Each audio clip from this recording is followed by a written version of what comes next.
Okay, in the digital demodulation portion, the signal is received which is coming from the channel,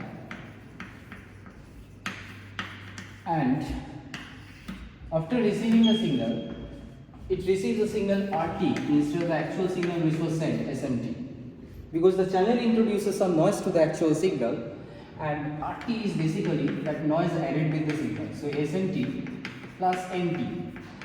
Now we assume this channel introduces some additive wide Gaussian noise, that is AWGN. So NT has a Gaussian distribution N with a mean at 0 and a variance N0 by 2. This is the AWGN assumption. So if RT is basically SMT plus NT, which means basically that RT has a distribution as N centered at Sn given this variance N0 by 2. So we can model RT in terms of its probability distribution. So we will come to this later. So basically we receive this RT in the receiver side, and the digital demodulator estimates the message based on this RT, and that message is M hat. Now there is a probability of error, and the probability of error is given by P is equal to the probability that M hat is not equal to the actual message N. The decision rule shall be to minimize this probability of error. So we have a maximum a posteriori decision rule. The maximum a posteriori decision rule says that our estimated message must be equal to the minimum with the error probability. So it should argmean, it should minimize over n the error probability that n hat is not equal to n. Now we can model this in a Bayesian framework. In a Bayesian framework, how we model this idea? Let's say we have sent the signal SMT, and we receive the signal RT in a manner that we send the correct signal. But do we send the correct signal? We don't know, but we want to send the correct signal. So the idea is, we say that the probability that the correct signal was sent, that is Sn, given the signal R is received. Okay. And we want to maximize this probability, because we want to maximize the probability of sending the correct signal. So whatever signal we are sending. So we want to do an argmax over this, over n, all the symbols. So this becomes our maximum a posteriori decision rule. M hat is equal to argmax of sending Sn given that the signal received is R. But are we the senders here? No, we are the receivers. We are at the receiving side. Our POV point of view is the receiver point of view. So we don't see this. Rather, we see a Bayesian likelihood. The Bayesian likelihood is given by the Bayes theorem. So what do we see here? What do we understand? This given by the Bayes theorem should be P of Sn given R should be is equal to P of R that we receive based on the signal that is sent is Sn, while the sending probability, that is the prior probability, should be P of Sn divided by actually the probability of R. So that's the Bayes theorem.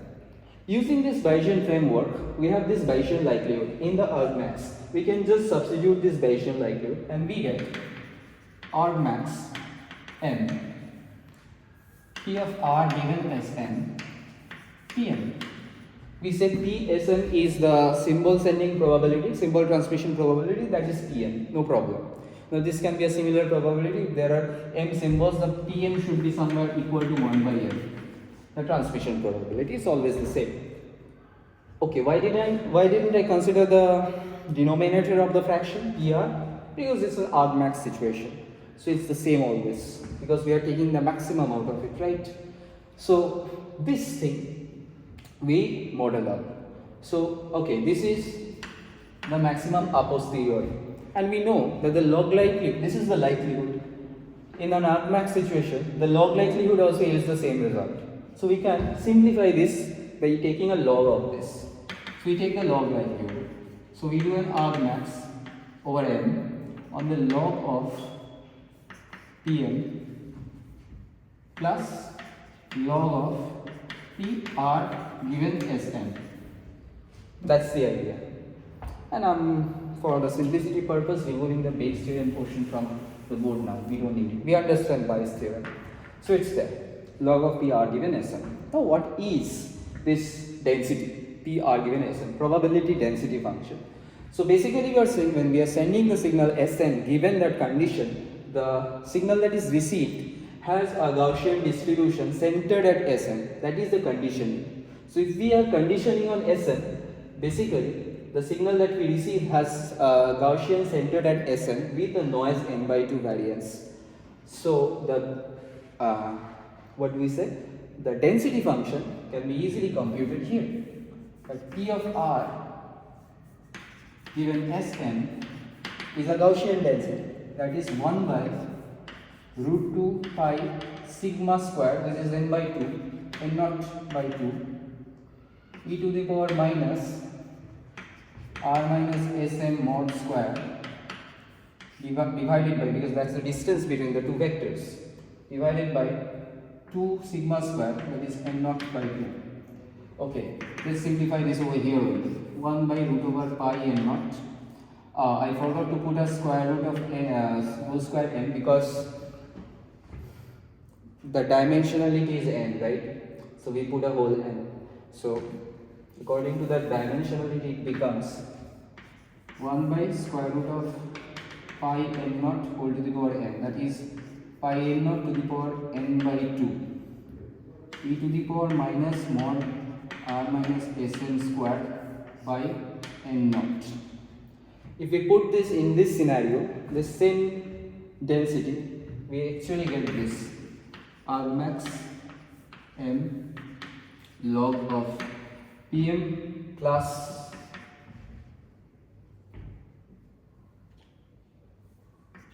n by 2, sorry, minus n by 2 times pi n naught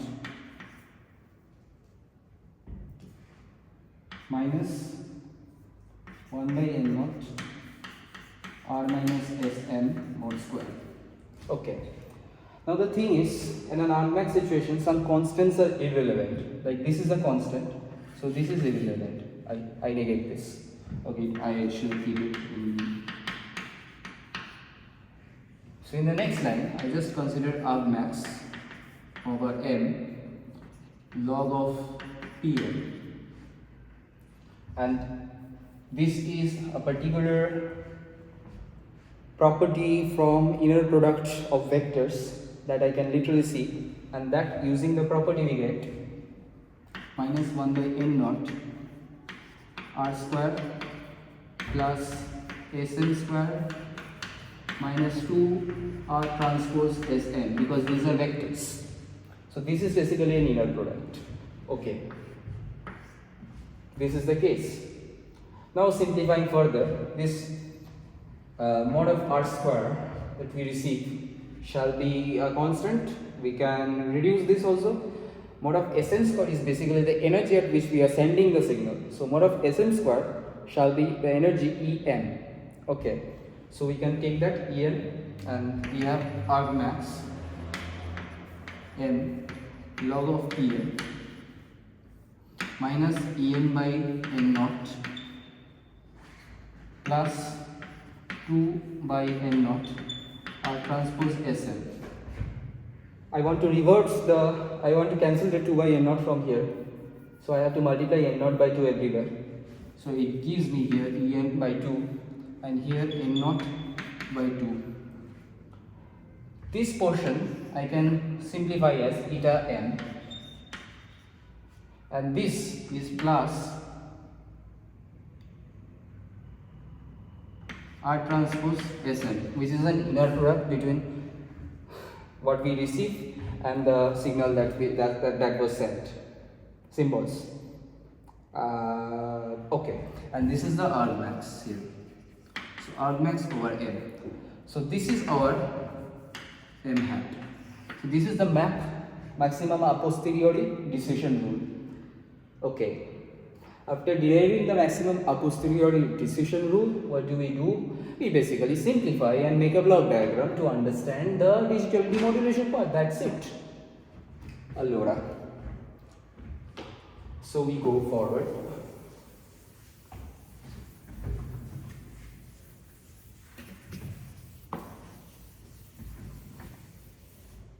So the map decision rule says that n hat is a max of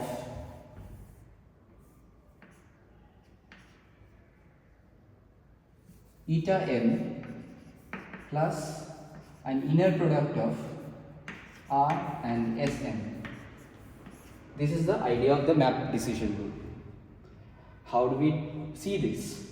So we put RT coming inside,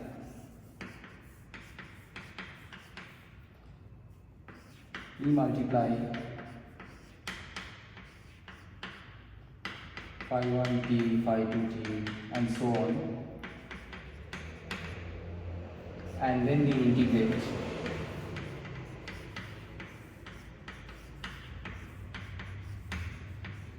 We get R1t, R2t, Rnt, whatever. And then we use a correlator. This inner product is nothing but a correlation. Correlator, where we put Sn, S1, S2 up to Sn. What we get out of the correlator is this thing, the inner products of R and Sn, which we add with eta 1, eta 2 up to eta m, and the outputs we get, we aggregate to a max function, and the maximum of this gives us the estimated message based on the maximum a posteriori decision rule. So this is the idea of the digital demodulation. Now in this digital demodulation mechanism, let's suppose the symbols are the same probability of transmission, that is Pm is equal to same for all, 1 by n. So the map rule simplifies basically.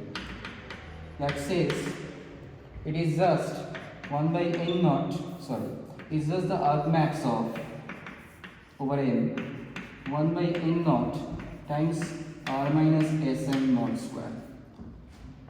This r minus Sn is the minimum distance. So it becomes a minimum distance decoder. That means the minimum the distance, the better is the decision, right? That's the idea of a minimum distance decoder, right?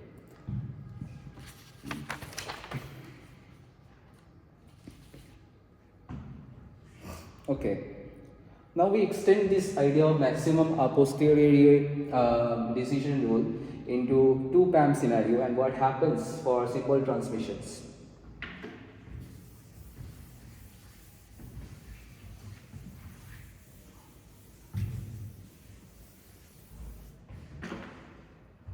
So in a 2-PAM, the probability of error is basically Pm times P E given 0 plus Pm times P E given 1. Now what is Pm? 1 by 2. P E given 0 plus P 1 by 2 P E given 1. Now what is P E given 0 having? So P E given 0 has a Gaussian distribution. For 0 it is centered at square root of minus EV and n0 by 2. And P E given 1 has a Gaussian distribution centered at plus square root of EB and n0 by 2. So they are basically the same by the symmetric property of Gaussian distribution. So we can easily write it's just P E given 0. So this is P. So we can express this as a Q mu minus sigma m minus mu by sigma case where m is equal to 0.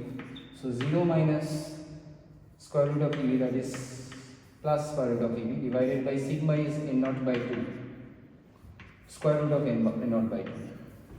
So it simplifies as Q square root of 2 EB by n0.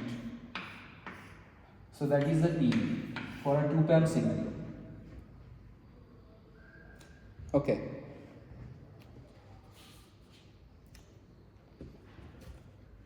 Okay, also the EB is the energy of the bit, which is basically Eg by 2,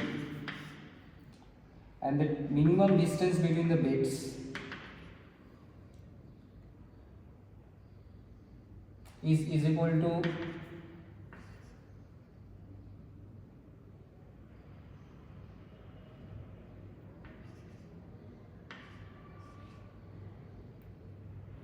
so Eg is equal to d mean by 2.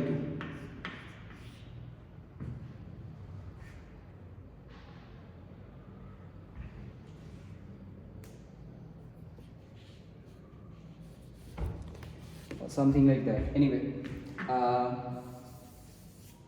we have the bit square root of EB and minus square root of EB. So the d mean should be equal to 2 square root of EB. Okay. And square root of EB is basically 2 times square root of EG by 2. So it should be square root of 2 EG, something like that.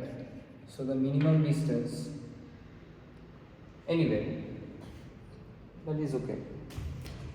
And for an M-PAM scenario, this increases. But okay, what is this idea here? This gives a graph for an error probability P and a signal to noise ratio SNR. This is a sort of graph that it produces.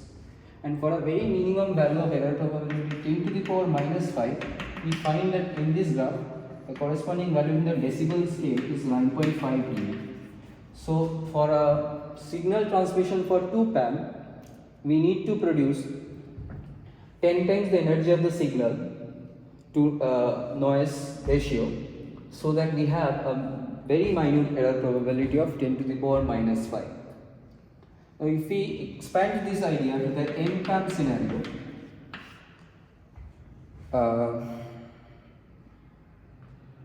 the relationship PE is far different, and it should be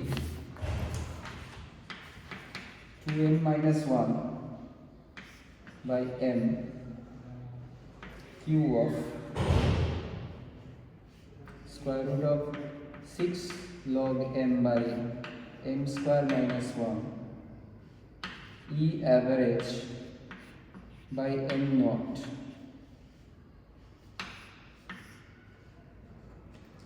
Anyway, and this actually yields a different kind of a graph. So for every increase, this is something like this, and this distance is given by this 6 factor here, which is a 6 dB. So there is a 6 dB jump, and for this 10 to the power minus 5 of error probability PE, here we need 9.5 decibels, but here we need 9.5 plus 6 decibels for every increase in m. So m is equal to 2, m is equal to 4, 8, 16. So every time we jump by 6 dB and we need more decibels. So here we need 9.5 plus 2 into 6 decibels, and here we need 9.5 plus 3 into 6 decibels, and so on. So this is like 10 times the energy in the energy calculation, 10 times the energy of the signal to the noise. Here it is 40 times the energy, and it increases on a very exponential way.